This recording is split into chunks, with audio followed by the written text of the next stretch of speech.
So we are going to start chapter 1 matter in our surroundings. हमारे आसपास जो भी मैटर है उसके बारे में इसमें हम पढ़ेंगे।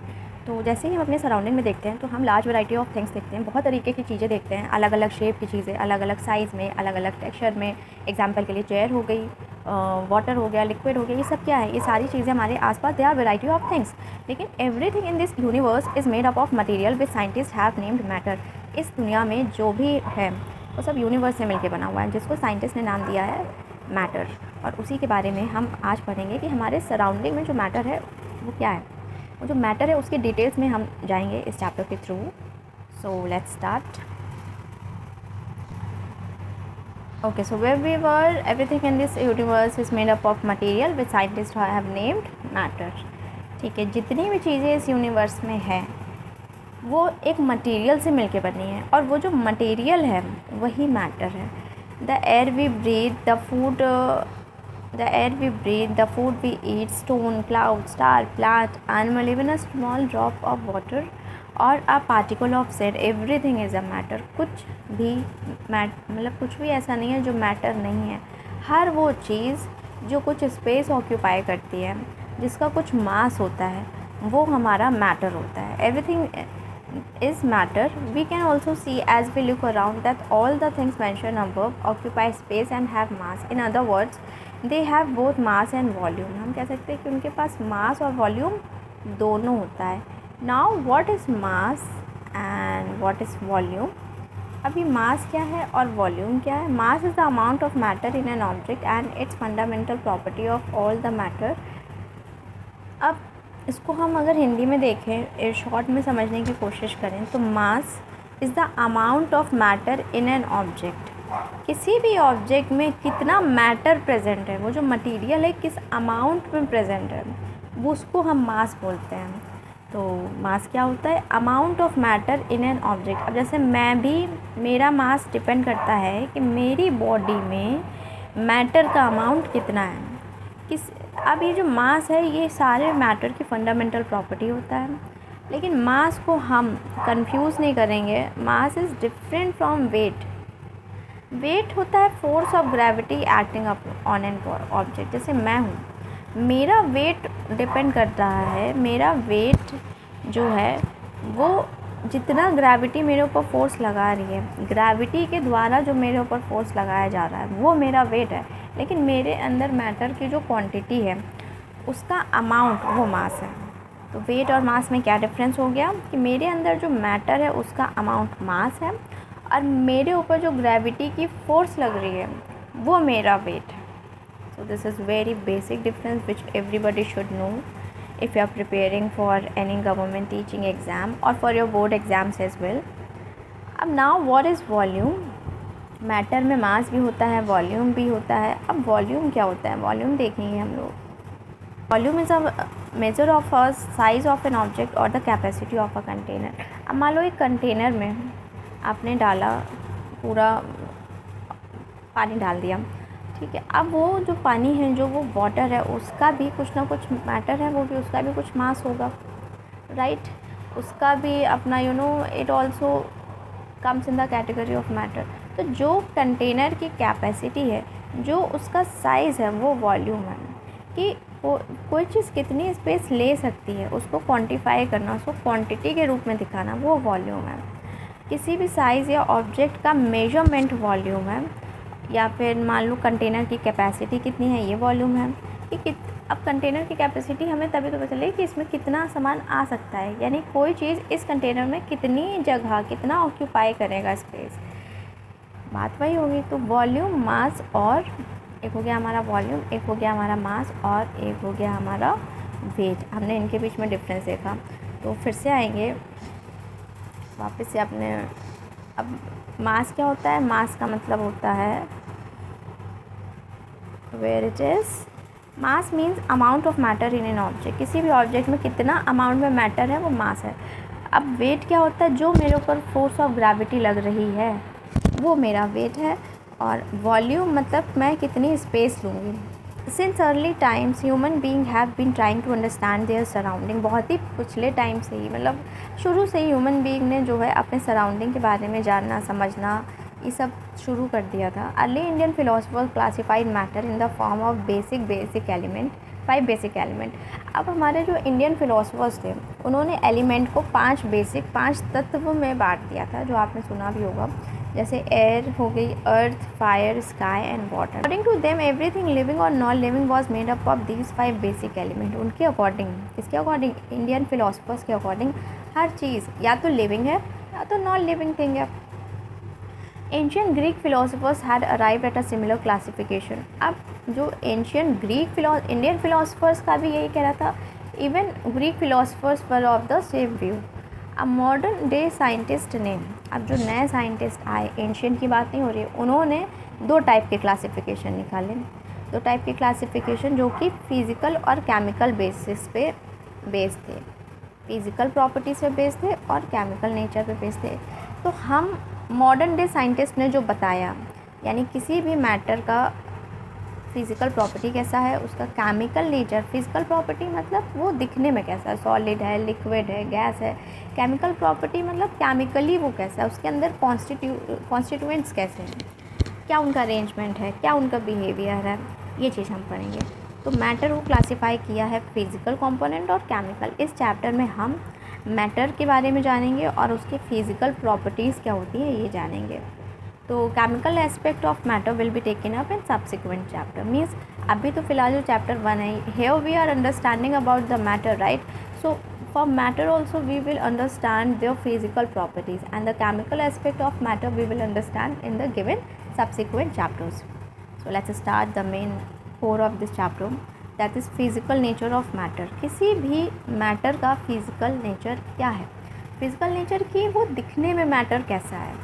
तो पहली चीज़ इसमें दी है कि matter is made up of particle. जो मैटर होता है वो छोटे छोटे पार्टिकल से मिलके बना होता है। मैटर किससे मिलके बना होता है? पार्टिकल्स से मिलके होता है, अणुओं से मिलके बना होता है, छोटे छोटे तत्वों से मिलके बना होता है। For a long time two school of thought prevail regarding the nature of matter. बहुत समय तक देयर वर 2 स्कूल्स, 2 मत रहे हैं नेचर ऑफ मैटर को लेकर, कि मैटर का नेचर कैसा है, इसको लेकर 2 मत रहे हैं, 2 स्कूल ऑफ थॉट्स रहे हैं, 2 सोच रही हैं।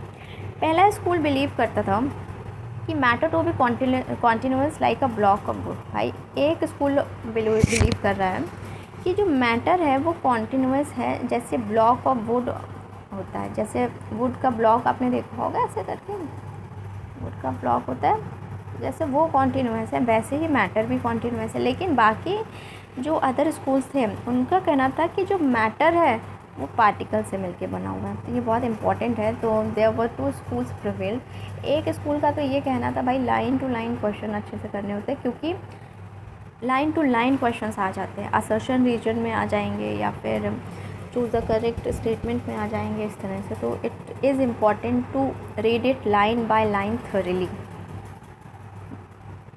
तो वेयर वी वर कि 2 स्कूल ऑफ थॉट थे। पहला था कि मैटर कॉन्टीन्यूअस है, बीच में कोई गैप नहीं है।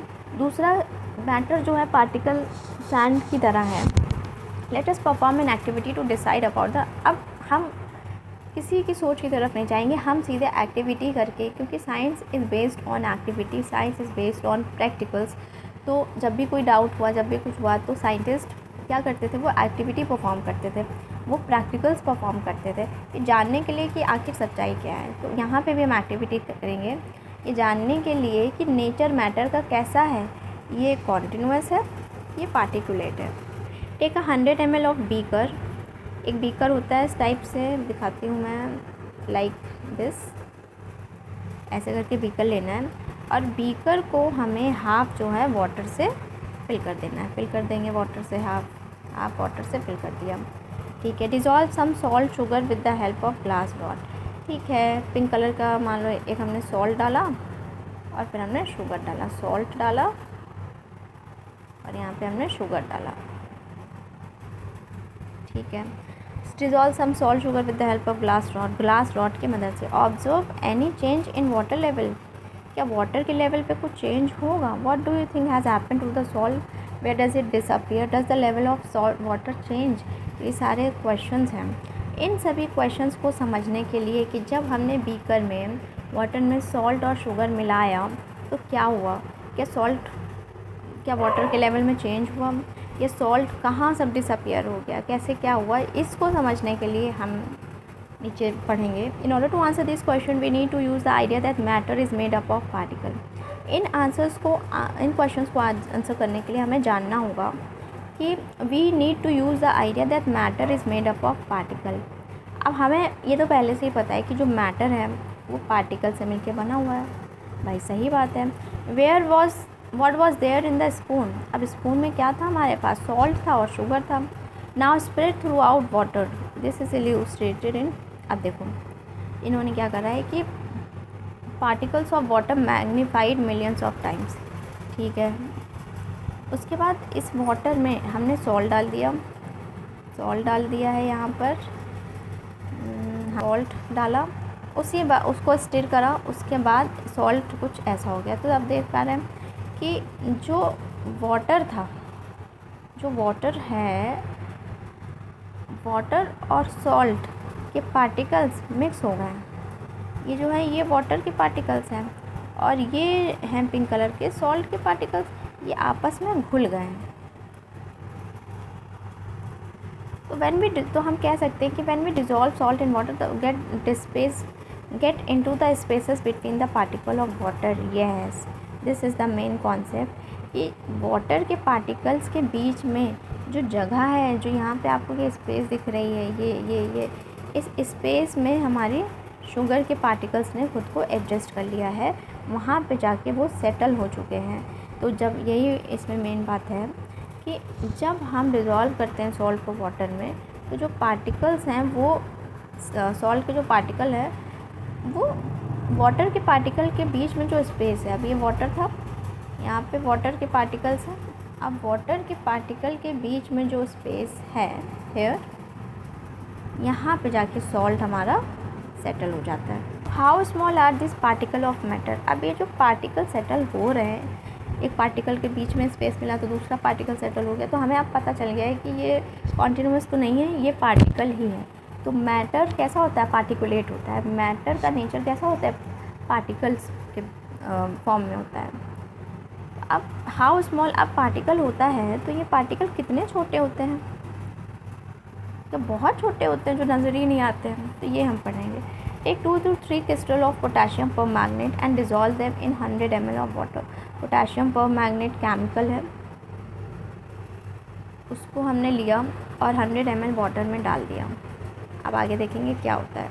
Out approximately 10 ml of this solution and put into 90 ml of potassium पर मैग्नेट हमने लिया। पोटाशियम पर मैग्नेट को पहले हमने वाटर में डाला, कितने वाटर में डाला हम लोगों ने उसको 100 ml ऑफ वाटर में डाला। अब 100 ml ऑफ वाटर में डालने के बाद हमने उसको निकाल लिया, 10 ml सॉल्यूशन निकाल लिया। लेट इट, ये है, इसमें हमने पहले पोटेशियम पर मैग्नेट डाला, फिर हम उसमें से 10 ml निकाल लेंगे। 10 ml निकालने के बाद इस सॉल्यूशन का हमने इसको क्लियर वाटर में डाला, सिर्फ 10 ml वाले को क्लियर वाटर में डालेंगे। क्लियर करते करते क्या आपको क्या लगता है कि वाटर का कलर अभी भी कलर्ड रहेगा? ये देखिए 100 ml, पहले 100 ml था, उसमें हमने पोटेशियम पर मैग्नेट डाला, फिर 10 ml निकाल के हमने 100 ml वाटर में फिर डाला, फिर 10 ml सॉल्यूशन निकाल के फिर सेम प्रोसीजर। तो इसमें हमने देखा कि estimating how small are the particle of matter with even dilution, even though the colour becomes light it is still visible. तो हम ये देख सकते हैं कि पार्टिकल्स का साइज़ कितना छोटा होता है। एक्सपेरिमेंट यही दिखा रहा है कि फ्यू क्रिस्टल ऑफ पोटेशियम पर magnet can colour a large volume of water. About 1000 कुछ ही क्रिस्टल्स थे पोटेशियम पर मैग्नेट, तो वो इतने बड़े वाटर के वॉल्यूम को कवर अप कर पा रहे थे, कलर कर पा रहा था पोटेशियम। तो हम ये कह सकते हैं कि there must be million of tiny particle in just, yes, so this is a conclusion which is very important कि पोटेशियम पर मैग्नेट के एक क्रिस्टल में, पोटेशियम पर मैग्नेट के एक क्रिस्टल में मिलियन ऑफ टाइनी पार्टिकल्स होते हैं which keep them dividing themselves into smaller and smaller particles. The same activity can be done using 2 ml of Dettol instead of potassium permanganate.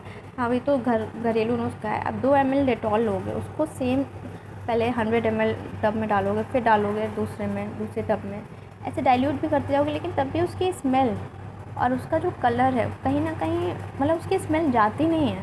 तो इससे हम कह सकते हैं कि पार्टिकल्स बहुत छोटे होते हैं, एक क्रिस्टल में मिलियंस ऑफ पार्टिकल्स होते हैं। तो the particle of matter are very small and they are small beyond our imagination. So this is very very important line कि जो पार्टिकल है मैटर के बहुत छोटे होते हैं और इतने छोटे होते हैं कि हम इमेजिन भी नहीं कर सकते। तो characteristics of particle of matter, अब हमें पहली चीज़ पता चल गई कि मैटर पार्टिकल से बना है। पार्टिकल फिर कितना छोटा है, पार्टिकल इतना छोटा है कि हम इमेजिन भी नहीं कर सकते। अब पार्टिकल छोटा है यह हमें पता चल गया, हमारे इमेजिनेशन से बाहर है, लेकिन इस पार्टिकल के कैरेक्टरिस्टिक्स क्या है वो तो जान सकते हैं हम लोग। तो अब कैरेक्टरिस्टिक्स के बारे में पढ़ेंगे। Particle of matter have space between them. पहला characteristics which is very important कि मैटर के जो पार्टिकल हैं उनके बीच में स्पेस होता है। ऑब्वियसली उनके बीच में स्पेस होता है क्योंकि जब हमने ऐसे वाटर में ये ऐसे करा था, और ये वाटर के पार्टिकल्स हैं, इसके बीच में जब हमने सॉल्ट डाला था, ये सॉल्ट मान लो ब्लू वाला, तो ये सॉल्ट के पार्टिकल इसके बीच में सेटल क्यों हो पाए? क्योंकि वाटर के पार्टिकल के बीच में स्पेस है, तभी तो सेटल हो पाए। तो वही वो कह रहा है कि पार्टिकल जो है मैटर के उनके बीच में स्पेस होता है।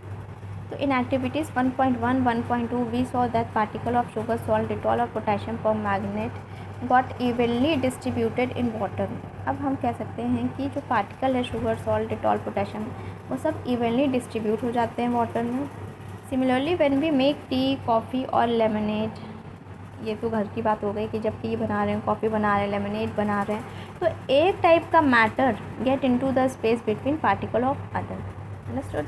तो इससे दिखा रहे हैं कि there is enough space between का पार्टिकल, इसीलिए वाटर का कॉन्सेंट्रेशन, वाटर का जो वॉल्यूम है उसमें ज़्यादा चेंज नहीं होता है इसी वजह से, क्योंकि उनके बीच में जो पार्टिकल है वहाँ पे दूसरे मैटर के पार्टिकल एडजस्ट होगा, तो वॉल्यूम उतना ही रहता है, क्योंकि वो स्पेस जो है मैटर के बीच में वो ऑक्यूपाई हो जाती है। ये देखिए जैसे ये है, ये वाटर के पार्टिकल है, यहाँ तक का वॉल्यूम है वाटर का। अब हमने इसमें सॉल्ट ऐड कर दिया, तो जब वैसे डायग्राम, जब हमने सॉल्ट ऐड करा तो भाई ये इसके बीच में फिट हो गया। जब इसके बीच में फिट हो गया तो वॉल्यूम में ख़ास फ़र्क नहीं पड़ा। तो यही बताना चाह रहा है कि there is enough space between particle of matter. पहला तो कैरेक्टरिस्टिक्स हो गया कि पार्टिकल्स के बीच में होती है स्पेस। दूसरा कैरेक्टरिस्टिक्स क्या है कि particle of matter are continuously moving. Obviously continuous move कर रहे हैं, मूव करके ही एक एक स्पेस को जाके भरा है उन्होंने। अगर मूव ना कर रहे होते एक ही जगह बैठे होते हैं। अब जैसे ये मैंने बताया ये वाटर था, अब यहाँ पार्टिकल्स था, अब मूव ना करा होता, अब हमने डाला सॉल्ट, मूव नहीं करा होता तो सब यहीं हो जाता इकट्ठा सॉल्ट, तो वॉल्यूम इसका हाई हो जाता। लेकिन क्योंकि पार्टिकल फॉर्म में है तो ये मूव करके स्पेस में जाके सेटल हो गया, इसलिए हम कह सकते हैं कि जो मैटर के पार्टिकल्स हैं ना वो कॉन्टीन्यूसली मूविंग है। Sorry, put an unlit incense stick in corner of your class, how close do you have to go near it so as to get it smell.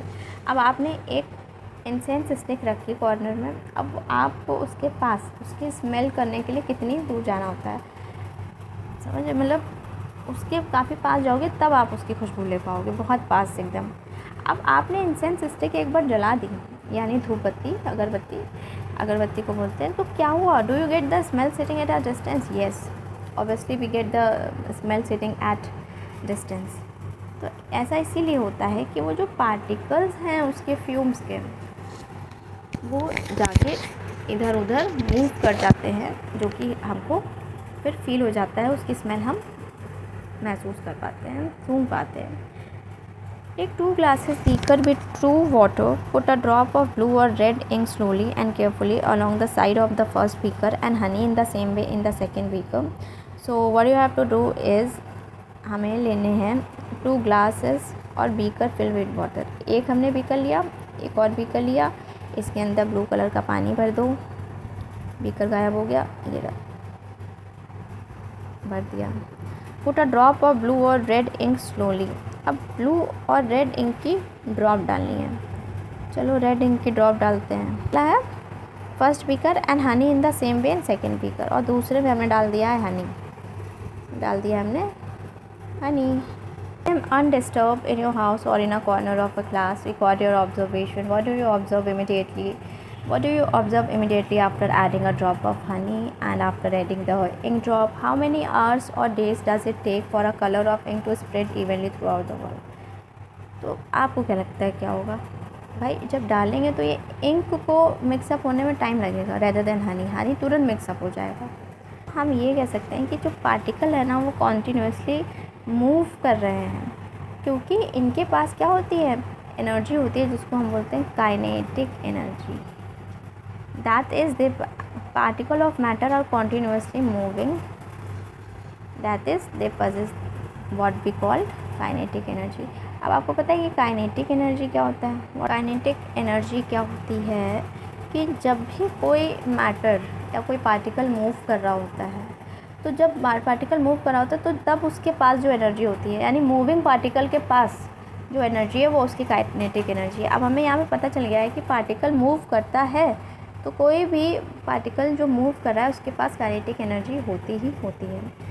Next बोलता है कि as a temperature rises particle move. Obviously जैसे ही आप पानी boil करो, उसमें चाय पत्ती डालो, आप टेम्परेचर बढ़ाओगे पानी का, गैस का, तो चाय पत्ती जल्दी मिक्स होने लगेगी, आपको कलर जल्दी दिखने लगेगा पानी में। तो हम कह सकते हैं कि जैसे जैसे टेम्परेचर बढ़ेगा काइनेटिक एनर्जी, और ये कलर हमें जल्दी क्यों दिख रहा है, क्योंकि फ्यूजन जल्दी हो रहा है, पार्टिकल जल्दी जल्दी अपने स्पेस में जाके सेटल हो रहा है।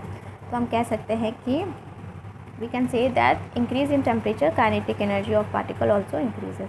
जब हमने टेम्परेचर बढ़ाया, एनर्जी की काइनेटिक एनर्जी बढ़ी, पार्टिकल की काइनेटिक एनर्जी बढ़ी। काइनेटिक एनर्जी बढ़ने की वजह से ही वो जाकर अपनी प्लेसेस पे सेटल हो पा रहे हैं।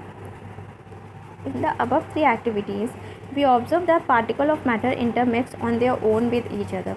तो ऑब्वियसली वी हैव अंडरस्टूड कि अपने खुद से स्वयं से वो एक दूसरे में जाके इंटरमिक्स हो रहे हैं। उनको they do so by getting into the space between the particle. This intermixing of 2 particle on their own is called diffusion. अब ये जो प्रोसेस है जिससे ये मूवमेंट हो रहा है पार्टिकल्स का, वो जो इंटरमिक्सिंग हो रही है, इसी चीज़ को हम बोलते हैं diffusion. The space between the particle, this intermixing of particle of 2 different type of matter on their own is called diffusion.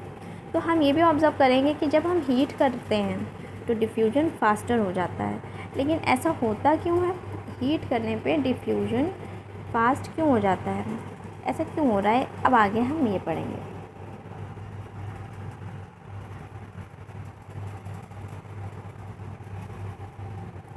Heat करने पे वैसे रीज़न इसका ये है कि जब हम हीट करते हैं तो पार्टिकल की काइनेटिक एनर्जी बढ़ जाती है, और काइनेटिक एनर्जी की वजह से, मूवमेंट बढ़ने की वजह से वो इंटरमिक्सिंग जल्दी हो जाती है। मूवमेंट होगा तो वो जल्दी मिक्सअप करेंगे ना, और जितने जल्दी वो मिक्सअप करेंगे, और मिक्सिंग के प्रोसेस को ही डिफ्यूजन कहा जा रहा है। तो जब मिक्सअप जल्दी होगा तो डिफ्यूजन, वही तो है मिक्सिंग का प्रोसेस, इसलिए डिफ्यूजन भी फास्ट हो जाएगा। Particle of matter attract each other. कोई भी मैटर के जो पार्टिकल्स हैं वो एक दूसरे को अट्रैक्ट भी करते हैं। क्या था कि जो पार्टिकल है मैटर के पार्टिकल के बीच में स्पेस होती है, मैटर के जो पार्टिकल्स हैं वो कॉन्टीन्यूसली मूव कर रहे होते हैं, और मैटर के पार्टिकल्स एक दूसरे को अट्रैक्ट करते हैं। तो एनसीईआरटी के अकॉर्डिंग 3 कैरेक्टरिस्टिक्स पार्टिकल के लिए ये है कि मैटर के बीच में स्पेस होती है, मैटर एक दूसरे को अट्रैक्ट करते हैं, और मैटर कॉन्टीन्यूसली मूव कर रहे हैं। मेरे पीछे बोलिए, matter attract each other, matter have space between them, and matter are moving continuously. अब अट्रैक्ट कैसे करते हैं? Play this game in the field, make 4 group and form human chain as suggested. अब इस गेम को फील्ड में खेलना है और 4 ग्रुप बनाने हैं, और form human chain in as suggested. First group should hold each other from the back and lock arms like Idu Mishmi dancers. ये मेरा आंसर्स है। इस तरह से मतलब ये गेम खेलना है। फिर सेकंड ग्रुप क्या करेगा? वो अपने हैंड्स को होल्ड करेगा to form a human chain. Third group should form a chain by touching each other with their finger tips. Now fourth group of students should run around and try to break the 3।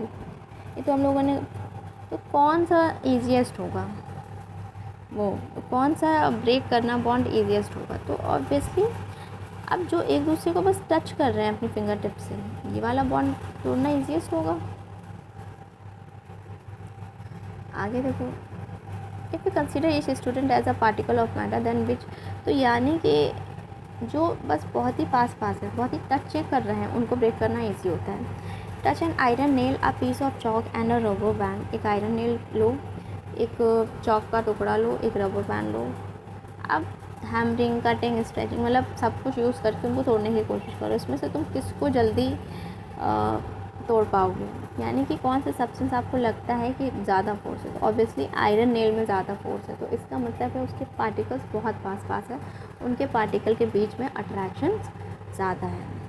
Take some water in a container, try cutting the surface of water with your finger. अब container में water लिया, अब water का surface तुम finger से cut कर रहे हो। It's very easy. Were you able to cut the surface of water? Yes. The above three activities suggest that particle of matter have force acting between them. अब जो particle of matter है ना, उनके बीच में force होती है। ये बात बहुत इंपॉर्टेंट है कि मैटर के पार्टिकल्स के बीच में फोर्स होती है, और उसी फोर्स की वजह से वो पार्टिकल्स एक दूसरे से जुड़े रहते हैं। और जो इस फोर्स की स्ट्रेंथ है, मजबूती है, वो डिपेंड करती है कि मतलब सारे मैटर से चॉक में अलग है, आयरन नेल में अलग है। आयरन नेल के पार्टिकल्स के बीच में अट्रैक्शन ज़्यादा है रेदर देन चॉक, इसलिए उसको ब्रेक कर पाना बहुत डिफ़िकल्ट है। बाउंड्रीज और ये सब फिक्स वॉल्यूम है, हाँ है।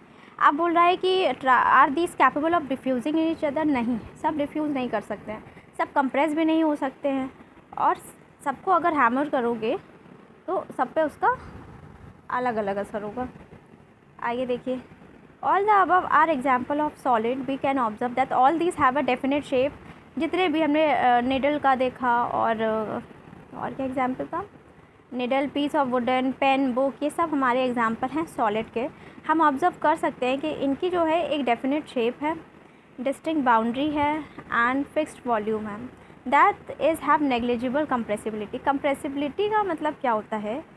तो हेयर वी कैन सी कि कंप्रेसिबिलिटी का मतलब होता है ability of a substance to be reduced in volume when pressure is applied. मतलब किसी भी सब्सटेंस की ability to be reduced in volume, जब उस पर प्रेशर अप्लाई करो, उस सब्सटेंस पे जब हम प्रेशर अप्लाई करेंगे तो उसका वॉल्यूम का कम हो जाना, ये कहलाता है कंप्रेसिबिलिटी। अब क्योंकि ये सॉलिड है तो सॉलिड की कंप्रेसिबिलिटी नेग्लिजिबल होती है, ये हमें पता होना चाहिए। सॉलिड के पास ये टेंडेंसी होती है कि वो अपनी शेप को मेंटेन रखते हैं, अगर उनके ऊपर आउटसाइड फोर्स भी लगता है तब भी। सॉलिड ब्रेक कर सकते हैं फोर्स में, लेकिन बहुत ही डिफ़िकल्ट होता है उनकी शेप को चेंज कर पाना।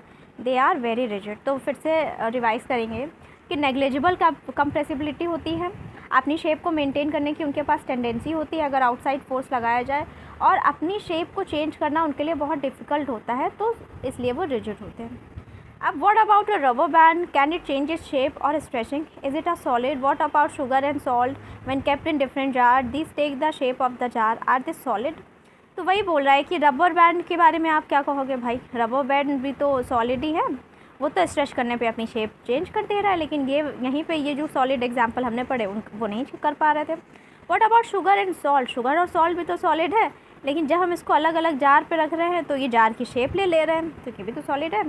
स्पॉन्ज क्या है? सॉलिड है, वो तो कंप्रेस भी हो जा रहा है। तो ये सारे स्पॉन्ज हो गया और शुगर सॉल्ट हो गया, स्पॉन्ज हो गया, ये सारे सॉलिड्स होते हैं, ये सभी सॉलिड हैं। Rubber band changes shape under force and regain the same shape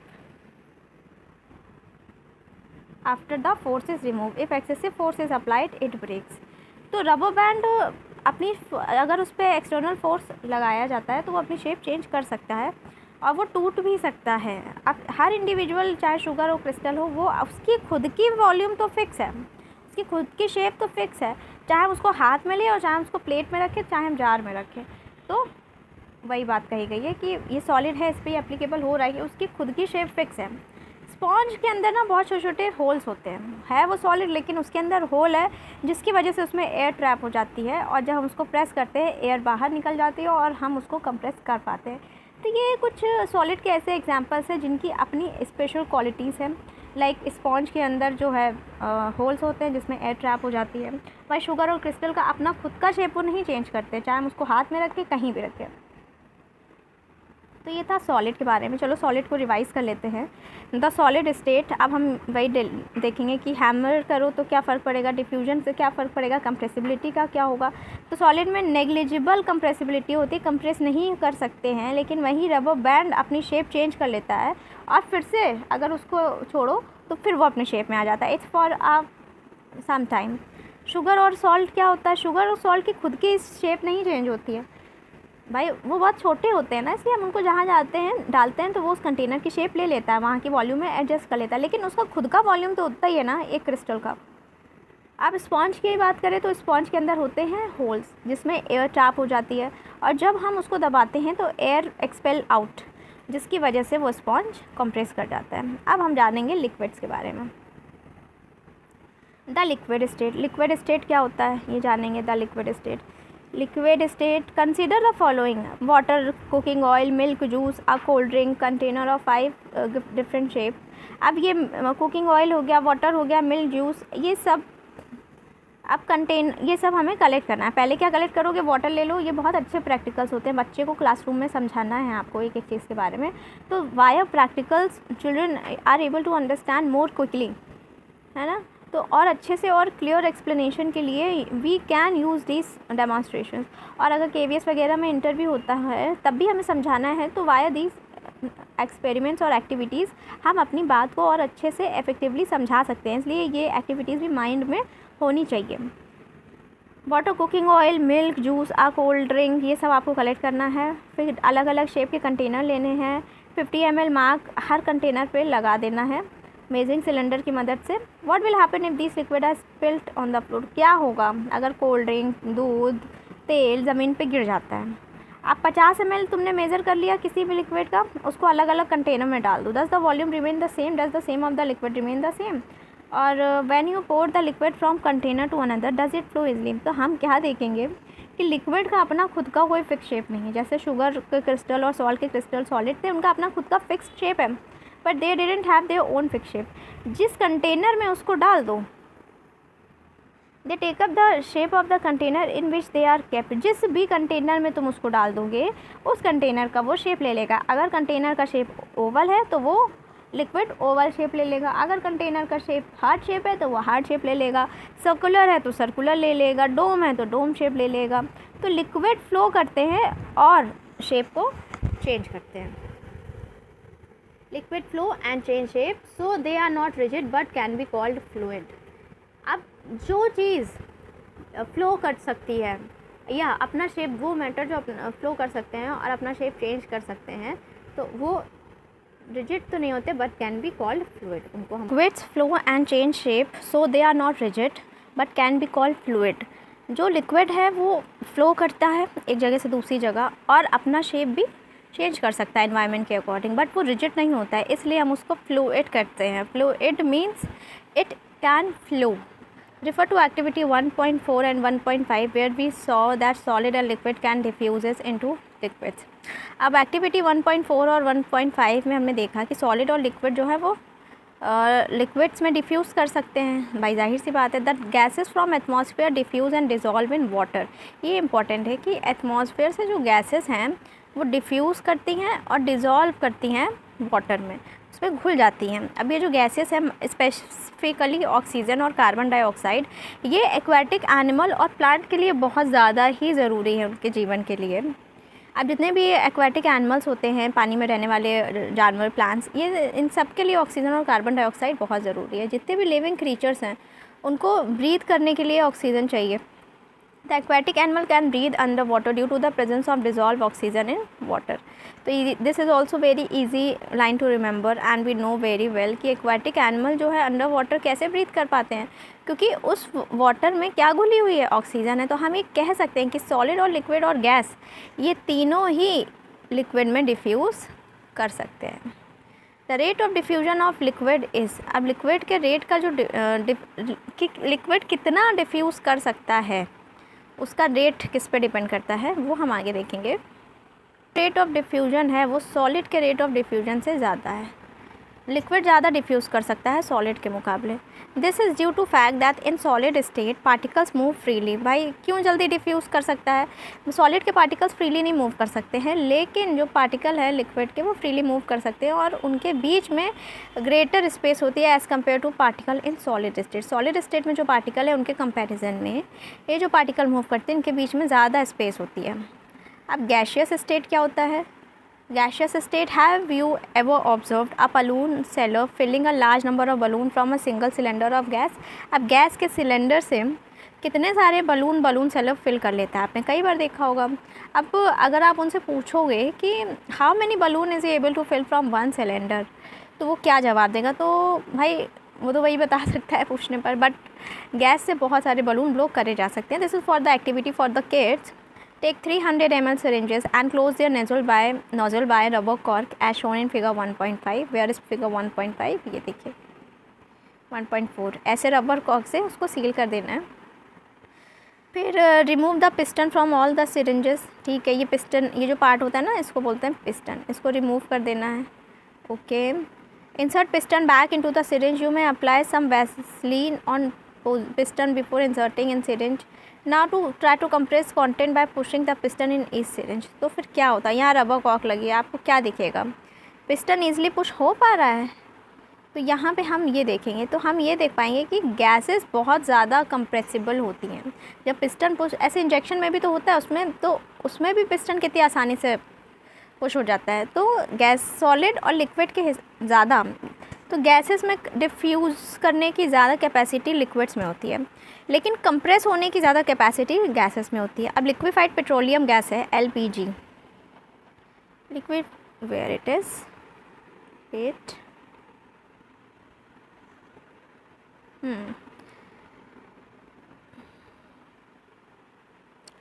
compressed natural gas is use for fuel these days. अब यहाँ पर दे रखा है कि जो ये होता है liquefied petroleum gas that we get for cooking is compressed gas. वो भी कैसी गैस है? कंप्रेस करी हुई गैस है जिसको सिलेंडर में भर के देता है। अब कंप्रेस्ड नेचुरल गैस फ्यूल की तरह यूज़ होती है due to its high compressibility. जो नेचुरल गैस है वो जल्दी कंप्रेस हो जाती है और large volume of gas can be compressed into small cylinder and transported easily. We come to know, अब हमें क्यों हम फ्यूल को, गैसेस को फ्यूल की तरह यूज़ करते हैं? Because they are easy to compress. This is the main reason. We come to know of what is being cooked in the kitchen without even entering there. हमें पता चल जाता है कि किचन में क्या बना है बिना एंटर करे। सही बात है। By the smell that reaches our nostril. How does this smell reach us? The particle of the aroma of food mix with the particle of the air. अब मैंने बताया था कि दो सब्सटेंस के पार्टिकल, मैटर के पार्टिकल आपस में मिक्स हो जाते हैं, तो और जो गैसेस के पार्टिकल्स हैं उनकी तो डिफ्यूज़ करने, मतलब डिफ्यूज़ रेट उनका ज़्यादा ही है और हम तक वो डिफ्यूज़ करते हुए पहुंच जाता है। अब जो स्मेल है हॉट कुक्ड फूड की, हम within a second we get that smell. Compare this with the rate of diffusion of solid and liquid. तो हम क्या पाएंगे कि सबसे ज़्यादा डिफ्यूजन किस में हो रहा है? गैसेस में, उसके बाद लिक्विड में, उसके बाद सॉलिड में। मैं इसको लिख देती हूँ। सबसे ज़्यादा हो रहा है गैस में, फिर होता है लिक्विड में, फिर होता है, कहाँ गया, गैस, लिक्विड, सॉलिड।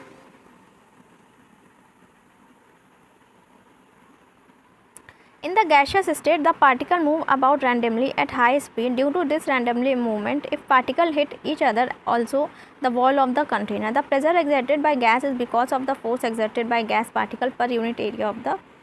अब कंटेनर के पर यूनिट एरिया पे जो गैस के पार्टिकल्स फोर्स लगा रहे हैं और पार्टिकल एक दूसरे, मतलब दो फोर्स लग रही है, एक दो पार्टिकल्स के बीच में और एक वो पार्टिकल जो खुद वॉल पे लगा रहा है ताकि वो फ्री हो सके। तो ये इस रैंडम मूवमेंट की वजह से ये होता है। ये देखो सॉलिड है, आपस में भी वो है, मतलब इसके खुद के पार्टिकल्स भी आपस में एक दूसरे पे फोर्स लगा रहे हैं। सी लिक्विड के भी आपस में फोर्स लगा रहे हैं और वो कंटेनर की वॉल पे भी फोर्स लगा रहे हैं। देखो ABC show the magnified schematic picture of the three states of matter. The motion of the particle can be seen and compared in three states of matter. Next, can matter change its state? क्या matter अपनी stage change कर सकता है? अब ये है, बिल्कुल कर सकता है। आपने खुद देखा है, कैम्फर को देखा है, कैम्फर सॉलिड होता है, कैम्फर यानी कपूर, लेकिन जब हम उसको जलाते हैं तो वो वेपर में चेंज हो जाता है। इसी तरह से आइस क्यूब देखा है आपने, आइस क्यूब जब मेल्ट होता है तो वो लिक्विड में चेंज हो जाता है। जब ट्रांसपिरेशन, जब पानी कपड़े को ऊपर डालते हैं, छत पे फैलाते हैं, तब उसका पानी वेपर बन के गैशियस में चेंज हो जाता है। तो हमें पता है कि इन सारी ऑब्जर्वेशन से कि water can exist in 3 state of matter, solid ice के फॉर्म में, लिक्विड फेमिलियर वाटर के फॉर्म में, और गैस वाटर वेपर के फॉर्म में। क्या होता है मैटर के अंदर इस चेंज ऑफ स्टेट के दौरान? What happen to the particle of matter during the change of state? How does the change of state take place? We need answer to this question कि क्या होता है ऐसा जब उनका स्टेट सॉलिड से लिक्विड, लिक्विड से गैस बनते हैं, पार्टिकल्स में क्या बदलाव होता है? तो that we are going to learn further. Effect of change of temperature. सबसे पहले हम देखेंगे कि टेम्परेचर का क्या इफ़ेक्ट पड़ रहा है, क्या पार्टिकल के नेचर पे, मैटर के पार्टिकल के नेचर पे टेम्परेचर का क्या असर पड़ रहा है, ये हम देखेंगे। इसके लिए हम एक्टिविटी करेंगे। पहले एक्टिविटी तो हर पेज पे दे रखी है एनसीईआरटी पे। Take about 150 gram of ice in a beaker. एक बीकर में 150 ग्राम आइस लेंगे, फिर उसको लेबोरेटरी थर्मामीटर पे सस्पेंड कर देंगे कुछ इस तरह से। ये देखिए, ये पूरा मतलब दे रखा है।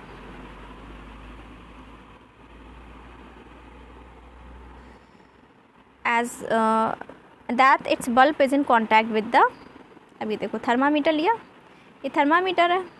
अब थर्मामीटर की ये जो बल्ब है, ये जो बल्ब है थर्मामीटर की, वो इस आइस के कांटेक्ट में होनी चाहिए, ये वो बोल रहा है। फिर ये देखिए, फिर जलाया। अब जैसे ही जलाया वैसे ही क्या हो गया, आइस वाटर में चेंज हो गया। अब आगे देखेंगे।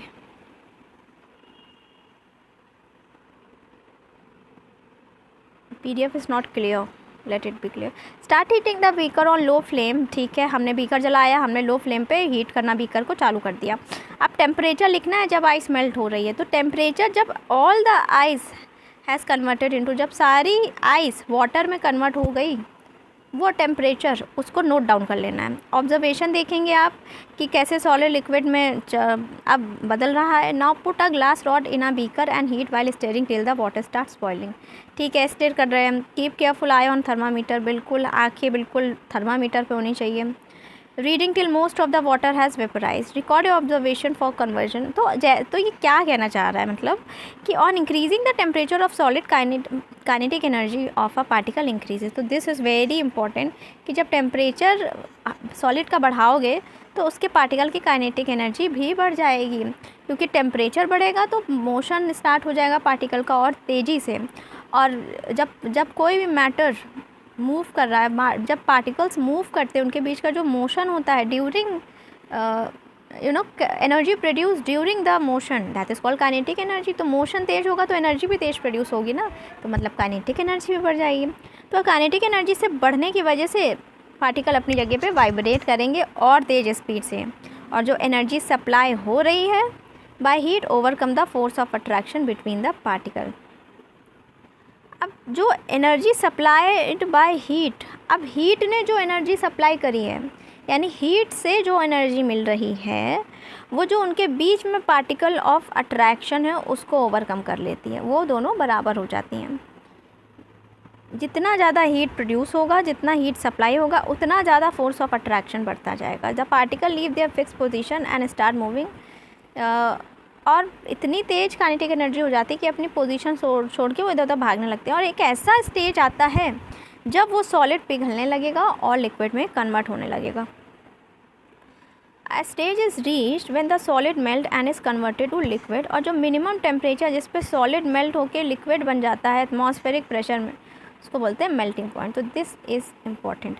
मेल्टिंग पॉइंट क्या होता है? वो स्टेज जहाँ पे सॉलिड मेल्ट होकर लिक्विड में कन्वर्ट हो जाता है, वो मिनिमम टेम्परेचर, कम से कम तापमान जहाँ पे सॉलिड पिघल कर लिक्विड में चेंज हो जाता है, लेकिन प्रेशर कैसा है? एटमॉस्फेयर प्रेशर यहाँ पे हमारा एटमॉस्फेयर है, ये चीज़ याद रखना, वो उसका मेल्टिंग पॉइंट होगा। अब यहाँ पे प्रॉपर दे रखी definition, the melting point of a solid is an indication of a strength of a force of attraction between its particle. अब मेल्टिंग पॉइंट क्या इंडिकेट करता है कि इन पार्टिकल के अगर मेल्टिंग पॉइंट कम है, जल्दी मेल्ट कर जा रहा है, तो मतलब फोर्स ऑफ अट्रैक्शन कम है। लेकिन मेल्टिंग पॉइंट अगर ज़्यादा है, ज़्यादा समय लग रहा है मेल्ट होने में, यानी कि पार्टिकल के बीच में क्या है, फोर्स ऑफ अट्रैक्शन ज़्यादा है। तो यहाँ पे हम ये कह सकते हैं कि जो मेल्टिंग पॉइंट है सॉलिड का, वो ये इंडिकेट करता है कि पार्टिकल के बीच में कितनी फोर्स ऑफ अट्रैक्शन है। तो बहुत इंपॉर्टेंट चल रहा है। The melting point of ice is 273.15 kelvin. ये भी इंपॉर्टेंट है। आइस का मेल्टिंग पॉइंट कितना होता है, 273.15 kelvin. The process of melting that is change of liquid into state is known as fusion. अभी जो प्रोसेस है इसको फ्यूजन बोलते हैं। मेल्टिंग का जो प्रोसेस है, मतलब वो पॉइंट, अब दो चीज़ें आ गई, एक है मेल्टिंग पॉइंट, एक है फ्यूजन।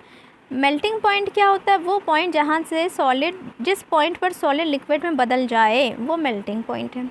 मेल्टिंग पॉइंट से हमें पता चलता है कि फोर्स ऑफ अट्रैक्शन पार्टिकल के बीच में कितना है। लेकिन ये जो पूरा प्रोसेस है, पूरा फिनोमिना है, ये मेल्टिंग से सॉलिड का लिक्विड में चेंज होना, इसको बोलते हैं फ्यूजन। जब सॉलिड मेल्ट करता है, इसका टेम्परेचर सेम रहता है, तो हीट जाती कहाँ है भाई। हमने जब सॉलिड मेल्ट कर रहे हैं भाई, कभी गैस को तुमने हीट दिया है और पानी ठंडा भी हो गया लेकिन वो गर्म नहीं हुआ है, तो वो टेम्परेचर गया कहाँ, तो टेम्परेचर वो पार्टिकल्स को डिस्पर्स करने में लग गया। You must have observe during the experiment of melting that temperature of system does not change after the melting point is reached till all ice melt. ऐसा इसलिए होता है कि this heat gets use up in, अब ये heat कहाँ use हो जाती है, ये हीट हमारी यूज़ हो जाती है state by overcoming the forces of attraction. जो पार्टिकल के बीच में फोर्स ऑफ अट्रैक्शन है ना, उसको ओवरकम करने में ही पूरी हीट चली जाती है। सारी हीट तो लगी जा रही है पार्टिकल को एक दूसरे से अलग करने में, उसका फोर्स ऑफ अट्रैक्शन तोड़ने में, तो वो हीट का पानी के टेम्परेचर पे कोई फ़र्क नहीं पड़ा, वो टेम्परेचर पानी के टेम्परेचर को नहीं रेस कर पाया है। As this heat energy is absorbed by ice without showing any rise in temperature, it is considered that it gets hidden into content of the beaker and is known as latent heat. इसी lead को बोलते हैं latent heat। क्या बोलते हैं, latent heat। तो latent heat क्या होती है भाई, हमने बीकर लिया, इसके बीच में आइस रखी है, मान लो आइस है, ठीक है। अब इस आइस में, इस आइस के अंदर खुद पार्टिकल्स हैं पास पास, ठीक।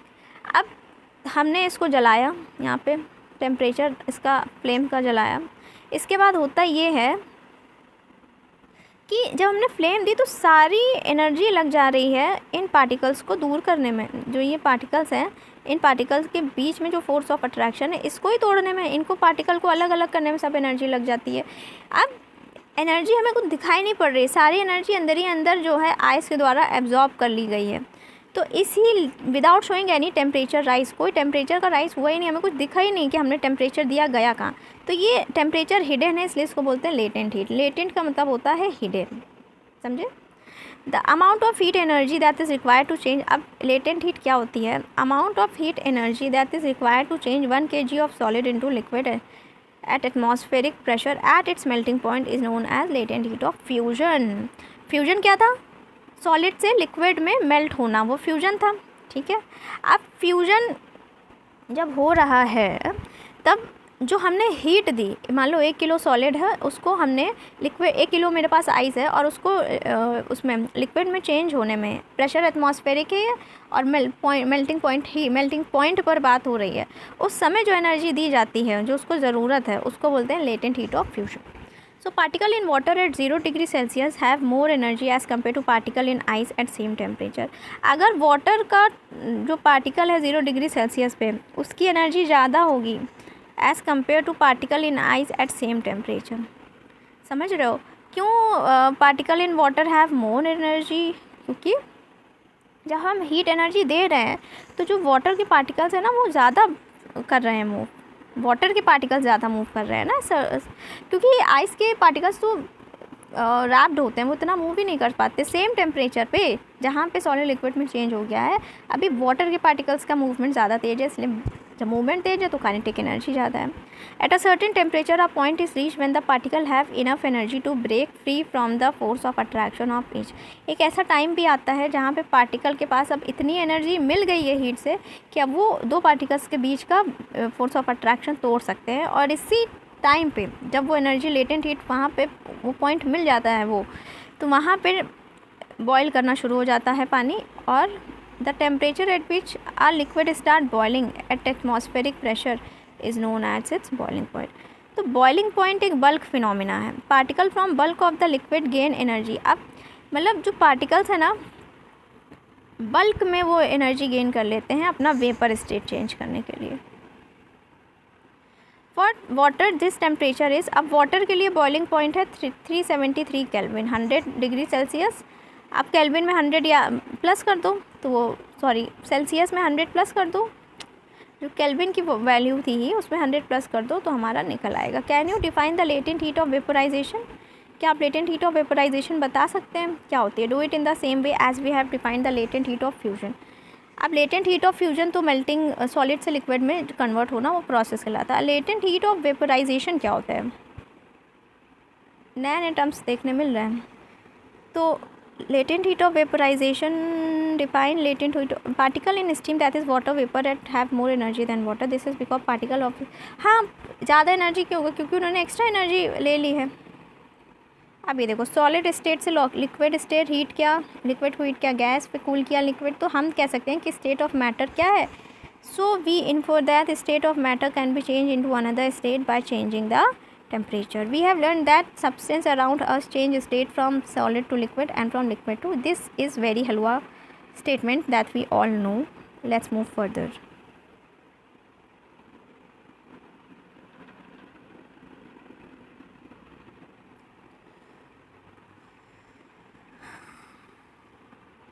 Now next is sublimation of camphor. भाई एक्टिविटी तो नहीं छोड़ेंगे। कुछ कैम्फर ले लो, कपूर, उसको क्रश करो, चाइना डिश में डालो। ये उनकी एक कटोरी होती है, चाइना डिश उसको बोलते हैं, चीनी मिट्टी की बनी होती है, उसको बोलते हैं चाइना डिश, देखी होगी सबने। Put an inverted funnel over the China dish, ठीक है, रख दिया फनल, कॉटन प्लग भी लगा दिया फनल के ऊपर। अब धीरे धीरे गर्म कर रहे हैं, ठीक गर्म कर रही है, देख भी रहे हैं, क्या देख सकते हैं? A change of state directly from solid to gas without changing into liquid. भाई सॉलिड से लिक्विड में चेंज होता था, सॉलिड से होता था लिक्विड में चेंज, सॉलिड से चेंज होता था लिक्विड में, लेकिन बिना लिक्विड में चेंज हुए ये सीधे गैस में चेंज हो गया। ये कैसे हो गया? तो ये जो डायरेक्ट चेंज है गैस का सॉलिड में बिना लिक्विड में चेंज हुआ है उसको बोलते हैं डिपोजिशन। और मतलब गैस का लिक्विड में चेंज हो जाना डायरेक्ट है ना, चेंज विदाउट, सॉरी चेंजिंग, कहाँ गया, गड़बड़ कर दिया। The direct change of gas to solid, gas का सॉलिड में चेंज हो जाना बिना लिक्विड में चेंज हुए डिपोजिशन कहलाता है। और गैस का लिक्विड में चेंज हो जाना बिना without changing into liquid, solid का गैस में चेंज हो जाना, जब सॉलिड गैस में चेंज हो जाती है बिना लिक्विड के में चेंज हुए तो उसको बोलते हैं sublimation. Very good. So what is sublimation, what is deposition? Sublimation का मतलब होता है कि जब सॉलिड सीधे गैस में कन्वर्ट हो जा रहा है। भाई सॉलिड लिक्विड में बदलता था, फिर लिक्विड गैस में बदलता था ना आइस के केस में, लेकिन ऐसा नहीं है। कभी कभी क्या होता है कि सॉलिड सीधे गैस में बदल जाता है, जैसे कपूर होता है सॉलिड, उसको जलाओ तो लिक्विड कहाँ बनता है, तो सीधे गैस बन के उड़ जाता है, तो इसी को बोलते हैं सब्लिमेशन। लेकिन कभी कभी क्या होता है कि गैस सीधे सॉलिड बन जाता है, गैस चेंज हो जाती है सॉलिड में बिना लिक्विड में बदले, उसको बोलते हैं डिपोजिशन। क्या बोलते हैं? डिपोजिशन। ये दे रखा है पूरा सॉलिड का। अभी आगे बढ़ेंगे, लाइन से चलते हैं। Effect of change of pressure. अब हमने टेम्परेचर का देखा, टेम्परेचर बढ़ाओ काइनेटिक एनर्जी बढ़ेगी, काइनेटिक एनर्जी बढ़ेगी, वहीं पे बॉइलिंग पॉइंट और मेल्टिंग पॉइंट हमने पढ़ा। टेम्परेचर के इफेक्ट के अंडर ही हमने सब्लिमेशन और ये भी पढ़ा, डिपोजिशन पढ़ा। Effect of change of pressure, we have already learn that, एक मिनट इसको पहले मैं एरोप्लेन मोड पे कर देती हूँ, अब करो, मैं तो उड़ रही हूँ। Effect of change of pressure, we have already learn that the difference in various state of matter is due to the difference in the distance between the constituent particle. भाई हमने ये पढ़ लिया है कि अलग अलग मैटर की जो स्टेट्स होती हैं उनमें डिफरेंस क्यों होता है, क्योंकि उनके पार्टिकल का कॉन्स्टिट्यूएंट चेंज हो जा रहा है। पार्टिकल थोड़ा सा लूज़ हो रहे हैं, फोर्स ऑफ अट्रैक्शन कम है तो वो गैस में चेंज हो गया, और थोड़ा सा ज़्यादा है तो वो लिक्विड में, और बिल्कुल ही ज़्यादा है तो वो सॉलिड में। अब what will happen when we start putting pressure and compress a gas. अब प्रेशर को हम इस्तेमाल कर रहे हैं और गैस को कंप्रेस कर रहे हैं, तो पार्टिकल क्या और पास आ जाएंगे। Do you think that increasing decreasing pressure can change the state of matter? Let's see what is the role of pressure on the state of matter. अभी बीच में दे रखा है कहाँ गया मेरा कर्सर? हाँ ये रहा। ये बीच में है पिस्टन, ये है सिलेंडर, फिर ये पिस्टन, ये सिलेंडर, ये पिस्टन, ये सिलेंडर। पिस्टन को दबा रहे हैं, सिलेंडर में भरी होगी गैस। ठीक है। By applying pressure particle of matter can be brought. अब देखो यहाँ पे पहले वाले में हमने थोड़ा दबाया तो ये इतना पार्टिकल पास आए और पास आए और बिल्कुल ही पार्टिकल्स कंप्रेस्ड हो गए। तो applying pressure and reducing temperature can liquefy gases. Yes, liquid में क्या होता है, पार्टिकल्स थोड़े पास होते हैं ना, उनके कंपैरिजन में थोड़े से तो पास होते ही हैं। गैसेस में दूर दूर होते हैं, लिक्विड में तो वही बोल रहा है कि अगर प्रेशर अप्लाई करोगे तो और टेम्परेचर कम कर दोगे तो गैसेस को लिक्विफाई भी किया जा सकता है, गैसेस को लिक्विफाई किया जा सकता है। Have you heard of solid carbon dioxide? हाँ मैंने तो सुना है, तुमने सुना कि नहीं पता नहीं। It is stored under high pressure. Why it is stored under high pressure? Pressure high क्यों? क्योंकि solid carbon dioxide directly gaseous state में बदल जाता है अगर प्रेशर 1 एटमॉस्फेयर हो, इसलिए इसको हाई प्रेशर में रखा जाता है ताकि सॉलिड कार्बन डाइऑक्साइड सॉलिड में ही, इसीलिए इसको ड्राई आइस बोला जाता है। क्या बोला जाता है? Dry ice. It is stored under high pressure. Solid carbon dioxide get converted directly into gaseous state on decreasing of pressure to 1 atmosphere. अगर प्रेशर 1 एटमॉस्फेयर से कम कर दोगे तो बिना लिक्विड में आए सॉलिड जो है बिना लिक्विड में आए गैस में चेंज हो जाता है भाई, इसलिए उसको हम क्या, इसीलिए इसको कार्बन डाइऑक्साइड को, सॉलिड कार्बन डाइऑक्साइड को हम ड्राई गैस ही बोलते हैं। Thus we can say that pressure and temperature determine the state of substance. Yeah sure, now we can say कि प्रेशर और टेम्परेचर से बहुत फ़र्क पड़ता है सब्सटेंस पर। अब इवापोरेशन क्या होता है? इवापोरेशन तो बचपन से ही पढ़ते चले आ रहे हैं हम लोग। Do we always need to heat or change pressure for changing the state of matter? Can you quote some example? blah blah blah from change of state from liquid to vapor takes place without the liquid reaching the boiling point. Water when left uncovered slowly changes into water. Yes, we have seen water. What happens to water in the above two example? We know that particle of matter are always moving and are never at rest at a given temperature in any gas. भाई पता है कि particle हमेशा move करते हैं। There are particles with different amount of kinetic energy. We know kinetic energy depends on the temperature and pressure also. In the case of, जैसे जैसे pressure बढ़ाओगे काइनेटिक एनर्जी कम होगी और टेम्परेचर बढ़ाओगे तो काइनेटिक एनर्जी बढ़ेगी। In the case of liquid small fraction of particle at the surface having higher kinetic energy. ठीक है, हमें पता है लिक्विड के केस में क्या होता है, सरफेस पे जो पार्टिकल है उनकी काइनेटिक एनर्जी ज़्यादा होगी और वो एक फोर्स ऑफ अट्रैक्शन को ब्रेक करने में आगे रहेंगे। इस फिनोमिना को हम बोल रहे थे, इस फिनोमिना को बोलते हैं इवेपोरेशन। क्या बोलते हैं?